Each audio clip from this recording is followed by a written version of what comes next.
नमस्कार आम educational channel को अनेक स्वागत। चलते आज भिडियो तत्सम ततभव देशर वैदेशिक शब्द मध्य आलोचना। प्रथम देखा शब्द कौन एक वर्ण बा एकाधिक वर्ण मिलित होई कौन से अर्थ प्रकाश करुले ताको शब्द कहुए। गोटे वर्ण किंबा ताठू अधिक दुईटी हो कि तीनोटी हो एक अधिक वर्ण मिलित होई जदि कौन से अर्थ प्रकाश करुच्छी ताको शब्द कहुए पारिबो। देखते एठारे उदाहरण अच्छी ट अ ण ठ ये दुईटी शब्द कौन सा अर्थ प्रकाश पाऊनी तेणु एकाधिक वर्णर मिश्रण होता शब्द कहुए पार नहीं।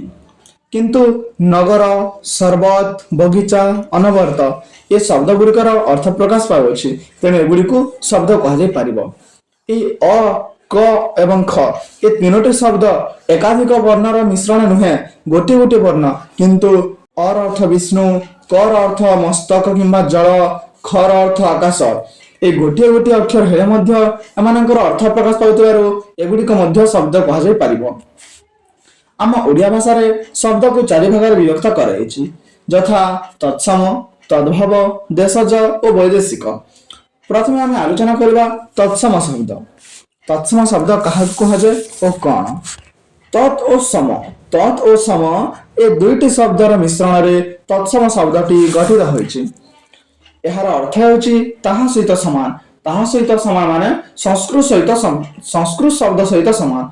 संस्कृत होछि मूल शब्द से संस्कृत शब्द रु आसी जो शब्द आम भाषा रे परिचालित होछि ताको तत्सम शब्द कहुए पारिबो। एहार संज्ञा होछि जो शब्द गुड़िक संस्कृत रु परिवर्तन न होई सीधा सलख ओडिया भाषा रे व्यवहृत होइथाय ताको तत्सम शब्द कहुए। एही तत्सम शब्दटी संस्कृत रु परिवर्तन न होई सीधा सलख आम भाषा रे व्यवहार होइथाय तेणु एहाकु साधु शब्द बोली मध्य कहाइथाय। एहार उदाहरण होछि माता पिता जल अग्नि नदी पर्वत गाभी हस्ती। ए शब्द गुड़ी को आम परिवर्तन न करी ए संस्कृत शब्द गुड़ी को आम भाषा रे व्यवहार करथाउ। तद्भव एहा तत् और भव दुईटी शब्द रो सृष्टि होइछि। तत्सम जपरि तत् और सम एही दुईटी शब्द रो जात सेपरि तद्भव मध्य तत् और भव एही दुईटी शब्द रो सृष्टि होइछि। एही तद्भव शब्दर अर्थ होछि तहिर भाव बा तहिर जात। यार अर्थ होछि संस्कृत शब्द रु जात होइछि किंबा संस्कृत शब्द रु जहा आसी अछि। यार संज्ञा होछि जे शब्द गुड़िक संस्कृत रु परिवर्तन होई आम भाषा रे व्यवहार होइथाय ताकू तद्भव शब्द कहाजे। तत्सम शब्द संस्कृत भाषा रु सीधा सड़क आसी व्यवहार होइथाय किंतु तद्भव संस्कृत भाषा रु आसी परिवर्तन होई आम भाषा रे व्यवहार होइथाय। यार उदाहरण होछि कूपर कुओ हस्तीर हाथी घृतर घिया। यह मान हैला नदी होछि संस्कृत शब्द किंतु नई परिवर्तन होई आम भाषा रे व्यवहार होइथाय। कूप से परे मूल संस्कृत शब्द किंतु कुओ होछि तद्भव शब्द से परे हस्ती होछि तत्सम हाथी होछि तद्भव घृत होछि तत्सम घिया होछि तद्भव। तत्सम और तद्भव को आमे तत्सम को सीधा संस्कृत और तद्भव को बदलित संस्कृत बोली मध्य कहि परिबा। इंग्रजी रे कहबा को गले डायरेक्ट संस्कृत एवं चेंज फ्रॉम। तत्सम को ओरिजिनल संस्कृत वर्ड मध्य कहा जाय किमा मूल संस्कृत रा मूल रूप मध्य कहा जाय थाय एवं तद्भव को चेंज ओडिया वर्ड बोली कहा जाय परिबो किंबा समय सहित परिवर्तन होतबा संस्कृत रा रूप बोली मध्य कहा जाय परिबो। एहार गोटिए छोटिया टेबल तयार करछि देखंतु।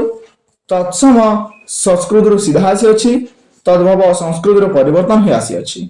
तत्सम होछि संस्कृत रो मूल आकार किंतु तद्भव संस्कृत रो आसी आकार रे परिवर्तन होते। तत्सम होछि संस्कृत रो मूल रूप किंबा तार मूल धारा किंतु तद्भव होछि हम ओडिया धारा। तत्सम शब्द शास्त्र किंबा पुस्तकगत विषय रे अध्ययन कराइथे किंतु तद्भव हम साधारण कथावार्ता रे व्यवहृत होइते। वर्तमान देशज जो शब्द गुड़िक भारतर लोकभाषा बा स्थानीय भाषा को उत्पन्न होइछि सेगुड़ी को देशज शब्द कहा जाय। जो शब्द गुड़िक आम लोक मानकर कथित भाषा रे व्यवहार होइते ताको देशज शब्द बोली कहा जाय। सरल भाव आम कहबाकू गले गाँ घर लोक मानक मध्य रे चलित आम कथित भाषा मध्य रे जो शब्द व्यवहार होइते ताको देशज शब्द बोली मध्य कहा जाय पारिबो। आम ओडिसा रे देशज शब्दर त्रिविध स्तर रहिछि बोली कहा जाय यथा आदिवासी भाषा द्राविड़ भाषा एवं जनसाधारण मुखर उद्भव होता भाषा। यार उदाहरण होची प्रथम आदिवासी भाषार उदाहरण होची अटेई अरमा आंठु। द्राविड़ भाषार उदाहरण होची ओडा आरिसा एंडोरी अगाड़ी। एवं जनसाधारण मुखर उद्भव भाषा होची ढिंकी छांचुणी अखाड़ुआ जंताड़ ठेकरा झुमुका हाकुड़ी इत्यादि। आम देशज शब्द भारतीय गाँव आसुवा शब्द बोली कह। देखा ए वैदेशिक शब्द। वैदेशिक शब्द माने साधारण भाषा जो बुझा जा बेले जो शब्द अन्य देशर भाषा आसी अच्छी से गुड़िक वैदेशिक शब्द कहुए। माने अन्य देशर भाषा निज देश व्यवहार हेले वैदेशिक शब्द बोली कह। किंबा विदेशी शब्द आम भाषा मिसिगले वैदेशिक शब्द बोली कहुए। यार उदाहरण है पोर्तुगीज शब्द गिरजा और पाद्री। जापानिक शब्द अदालत इस्तापा वकील नगद और मुनिब। पारसिक शब्द खजना करज चषमा सुपारिश। तुर्की शब्द है कैंची कुली गालीचा बंदूक बारूद और तोप। एवं इंग्राजी शब्द है टिकेट बेंच टेबुल जज पेन इंजिन और कॉलेज।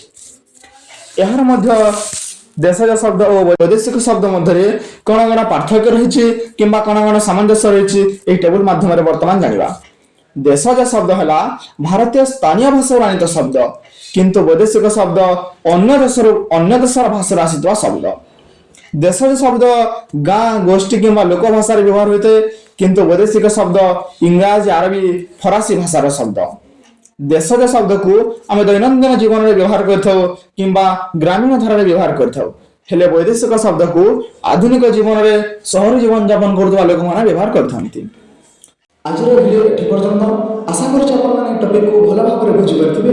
जदि कौन डाउट थी कमेंट माध्यम जन निश्चय।